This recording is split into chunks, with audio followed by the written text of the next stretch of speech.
Hey guys, Arm&Gun here today with another episode from the gun library. Today we are checking out the SVD, the Dragunov. So I'll be walking you through that, giving you guys all the features, specs, top facts, and showing you how to use it effectively.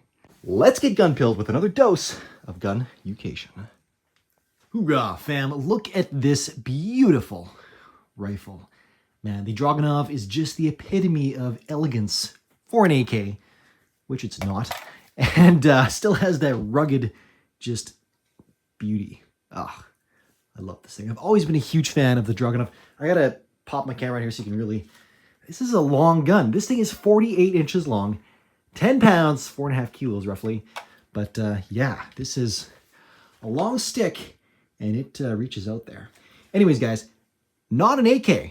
This is surprisingly got a number of differences. The milled receiver, short stroke gas system, last round, bolt hold. So many things that are different in this thing. It is the not an AK snipey boy. That is also not necessarily a sniper. Now see, that sniper is a loaded term.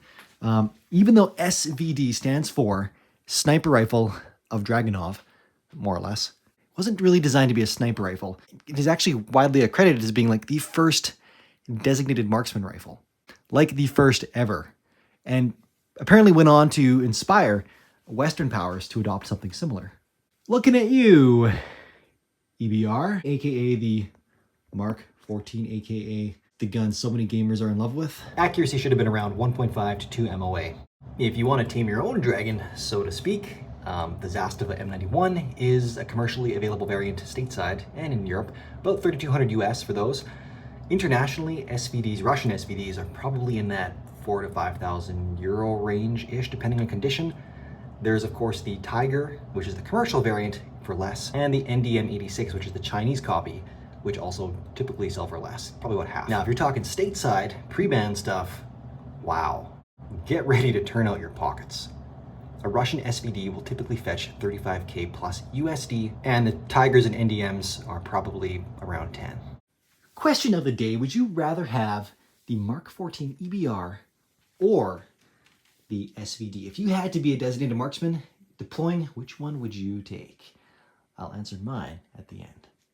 But yeah, pretty cool. This was meant to be issued to squads, much like an RPK is, like the light machine gun version of the AK. And that was meant to increase, volume of fire. This was meant to increase, accuracy, precision fire, where you needed it. Also, fun fact, so you don't sound like a noob, never call it the Dragunov SVD or the SVD Dragunov, because Dragunov is the last name of the dude that invented it, Yevgeny Dragunov.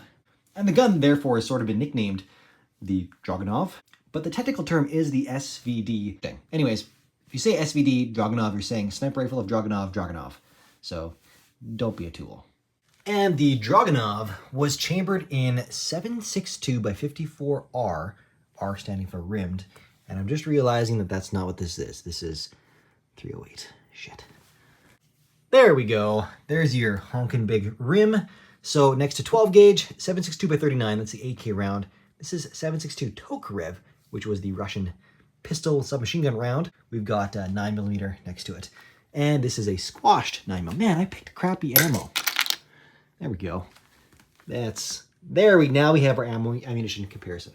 I thought that 9mm was looking a little small. And for overall size comparison, here's the full Soviet squad, minus the TT, which is got the Glock standing in, Glock 17. Here we have an underfolder AKM, but it's Yugoslavian and a Yugoslavian RPK. So there you go. Always nice to put things in perspective. And speaking of perspective, here's today's feature partner, Goat Guns, with this awesome little die-cast Dragunov. This is really cool. You can pop the mags out. Mags are actually metal, and there are bullets in there. Awesome. It has a bipod, which mine does not. Still need to find that guy. And man, these things are so much fun. All right, guys, next up, controls. Let's learn you how to run the SVD. So, AK style safety, but it's further ahead, so you can't just boop it down. You got to really get here. And it's also tight, so you kind of need a second gripping spot for leverage. Same paddle magazine release, but it's a little more low profile. And also the mags are a little less yeah, they're just a little finicky. Take a little practice to get used to locking those guys in. 10 round mags. Overall controls are very AK. You've got your right hand side charging, but you do have a last round bolt hold, one of the special features of this gun, so that's pretty cool. We have adjustable sights here, all the way up to 1200 meters. There's your front sight. If you want to make the gun even longer, you can actually attach a bayonet lug, because as a squad weapon again, when you charge for the Soviet Union, the Dragunov was not excused from that responsibility. Also up front, you have an adjustable gas block, so you adjust that with the rim of the cartridge. That little guy in there. You have 1 for normal and 2 for full commie. We don't like that one, so we keep it here. Never go full commie. Lastly, if you want to pop off the scope and use the irons, just pop this latch. This thing slides out. There's a milled into the lower receiver, milled rail for that guy. Pretty solid lockup, so no worries there, but there you go. The optic, which is a PSO1, windage is over here, and you have a BDC down here. So you just do that, and it drops the reticle inside, so you can range it. It does have a really cool ranging device, typical Soviet stuff. And there's also a little boopy boop in here to run illumination. Assuming you have the Russian batteries, which I sadly do not. Also, for the vampires out there, you've got an extendable sunshade so you can really cut the glare. Trigger pull is pretty nice. It's long, but it's light. And then the reset is also very long. Loading mags isn't bad.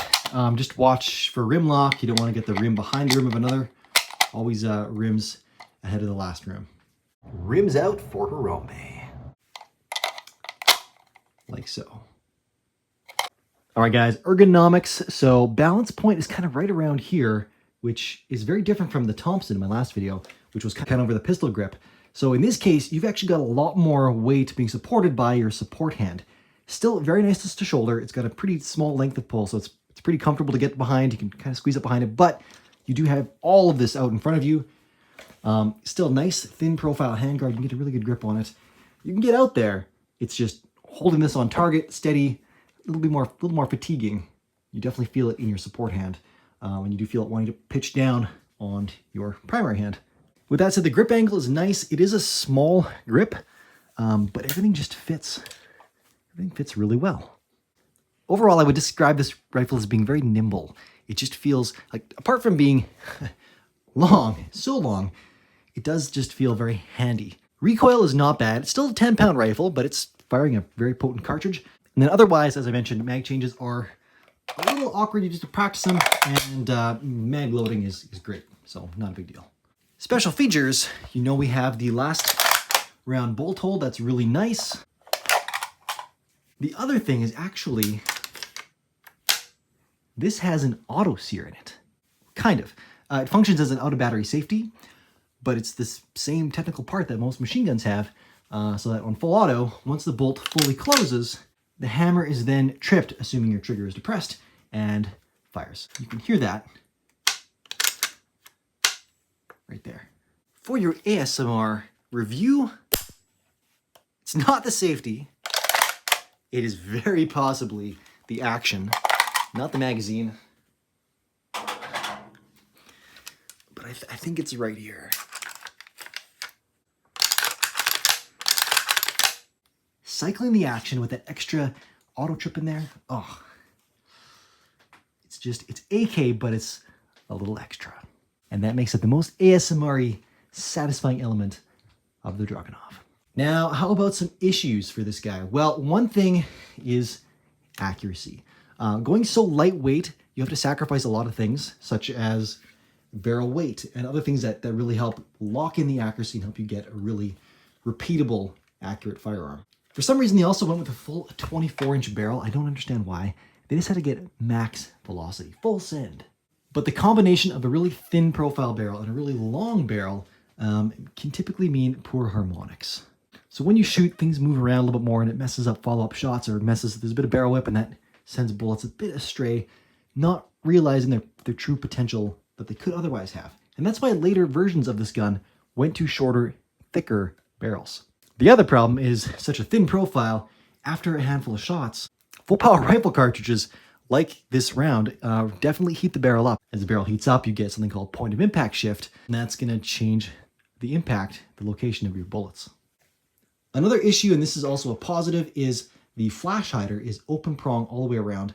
So that's going to kick up more dust. If you're shooting prone in a dusty area, you can pour some water down or lay a shooting blanket down so you don't do that. But if you don't, that can kick up dust, obscure your view. The trade-off is excellent flash suppression.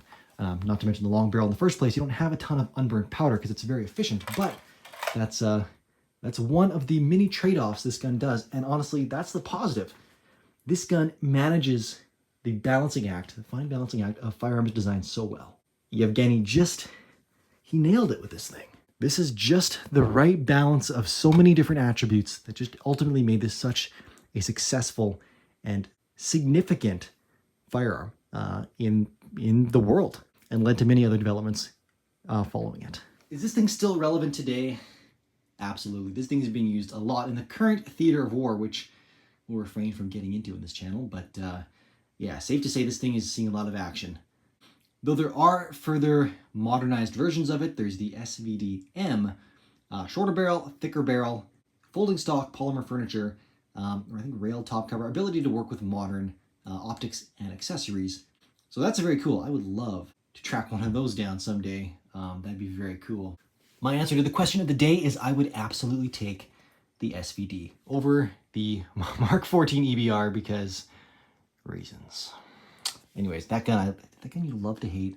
It is so sexy. It's a beast of a gun, but it's got some issues. So I'm going to take this beauty and let me know which video you want to see next in the Gun Library series. I did tell a guy in the comments somewhere that we would do the Bar 1980A2. Might do that. If you want to learn more about this guy, I did a disassembly video, a companion video on my B channel. You can check that out. I'll link it at the end here. I basically pull it all apart and I explain some of the intricacies of the insides a little more. Other updates, merch is dropping real soon with bunker branding. Final samples are inbound, so I'm super pumped about that. And gun pill for the day, politicians are dirty freaking liars. Specifically the ones that say they won't take your guns. And speaking of guns, these are all staying safe. People freaked out about the ban video, so no, these guns aren't going anywhere. And I should even be shooting them as early as next year. So we're actually gonna have this, a PSL, and the Yugo M76. So we'll get the 3 Soviet DMRs and showcase them head to head, hopefully next summer. Cheers fam, Arm&Gun out. Boom diggity.